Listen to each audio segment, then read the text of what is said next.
Hey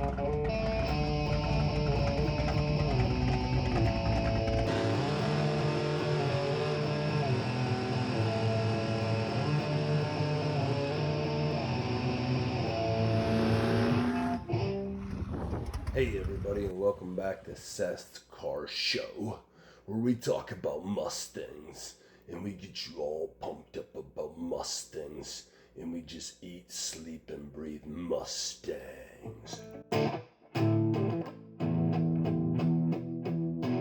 There's an intro for you, bro. Hello, and welcome back to the channel. Today we're going to talk a little bit about what Mustang is right for you. This video is perfect for you if you're considering getting into racing and you just want to buy a car that's ready to go. Or you want to start right away and you're not interested in buying all the parts all at once. You just want to know what's a good base to get started.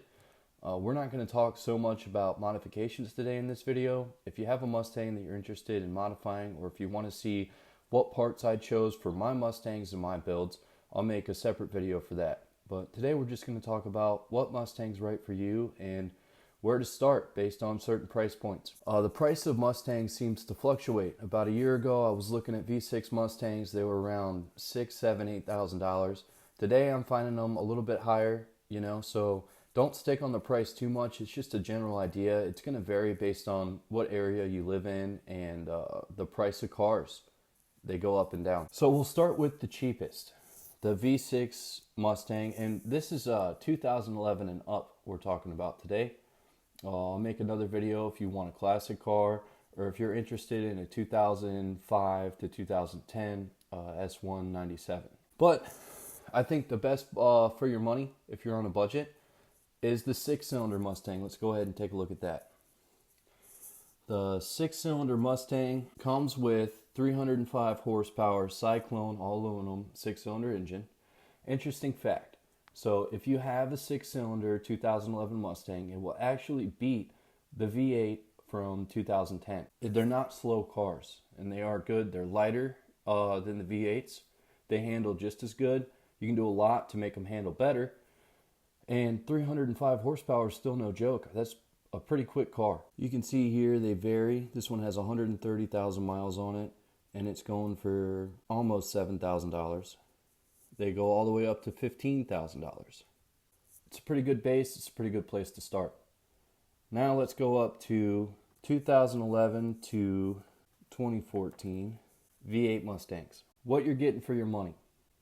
You buy one of these cars, you're looking at anywhere between, I've seen them as low as 14,000. I've seen them as high as 20, 25,000, depending on what kind of miles and everything. That's a decision you have to make, But I think these motors are good for 200, 250,000 miles if you take care of them.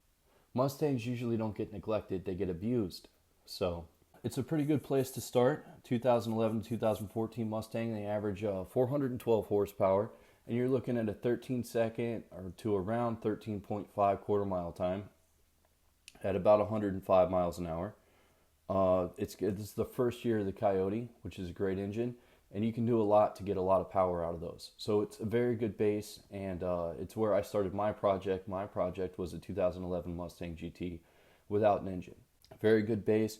If you get a car without a motor, it doesn't matter if it was a 6-cylinder or V8. If you get something like the Track Pack 2014 Mustang, you're going to get different things like Brembo brakes, better suspension, heftier sway bars. You also get limited slip differential and 373 rear-end gears. Those range from 20 to 25,000.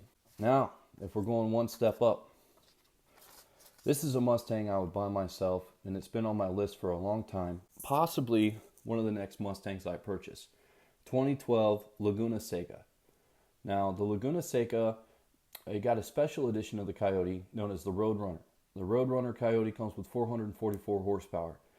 They did different things like the Boss 302 intake everybody wants, and that's one of the first modifications people usually make if they get the standard Coyote. The Laguna Seca goes 12.4 seconds in a quarter mile. That's just an average at 114 miles an hour. You also get Recaro seats, manually adjustable strut damping, which is cool. So it just has a knob on it, just like a race car, where you can manually adjust the stiffness of your struts. How the Roadrunner Coyote makes horsepower is through better heads, a better valve train, and a different intake. The 2012 Laguna Seca was named Motor Trend's most affordable sports car of the year. I know that people drive them, have a lot of fun, and it's a very good place to start if you're interested in getting into racing, but you don't want to do a single thing to the car. You just want to buy it and drive it. This is the car to get for the money.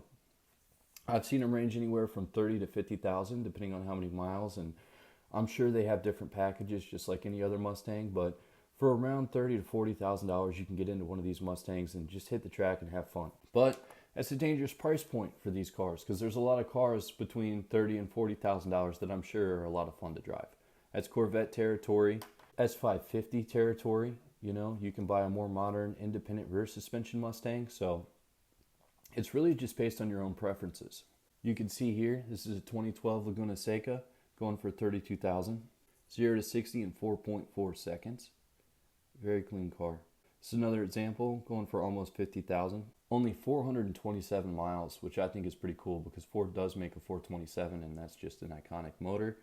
It'd be cool if you bought this car with 427 miles on it. Next on the list is 2019 Bullitt and Mach 1 Mustang. These start around 45, mid-40s range, go all the way up to 60,000. This is another really good place to start if you just want to buy a car and race. 480 horsepower, Magnaride suspension, a quarter-mile time at 12.2. This thing's pretty quick. They also come with Brembo 6-piston brakes with 15-inch rotors. The Mach 1 and the 2019 make more horsepower than the standard versions of these cars through things like different intakes and valve trains, I'm sure. But these are pretty serious cars. Once you get them, they're ready to go. There's not a whole lot you can do to them. You can make a few extra horsepower, I'm sure, but really you don't have to touch these cars. Next on our list, we have a 2019 or 2020 GT350. You see me stick around the 2019 range, and I think that they changed the emissions past that year, and they kind of slowed some of the cars down. They killed some of the performance. I don't like that. I would stick with the 2019 year if I can. 2019 GT350. I know that they come standard with things like Recaro seats, Michelin Pilot Sport Cup 2 tires, Brembo brakes. You're definitely going to get a set of Brembo brakes on that. Also, the Voodoo engine, 5.2 liter flat plane crank, revs all the way up to 8250. I've driven them, they're a lot of fun. You can see you can get into these cars right around 50,000, 76,000 miles. Again, this is one of those cars where if you get it, you have to be careful of who you're buying it from. If I had one of these, I'd be racing it every day. I would go nowhere slow. If I had $50,000 in my hand right now, this is exactly the car I would buy, a 2019 GT350. They make a very unique sound, and they rev very high. It's basically everything you could want in a car. If I built a car, I'd try to build it the same way. And hey, you get AC and a radio. You can't beat that. I think you could probably daily drive these cars as well. I mean, I don't think you'd be super unhappy if you did. I appreciate you watching the video. If you want to see what I've done to my projects or what I would do to modify your year-specific Mustang, go ahead and check out those videos. Have a good day. Hey, if you did like the video, go ahead and like and subscribe. Turn your notifications on so you can see more videos like this or more videos on my projects where I'm putting a GT500 engine in an S197 Mustang I bought with no motor on Copart.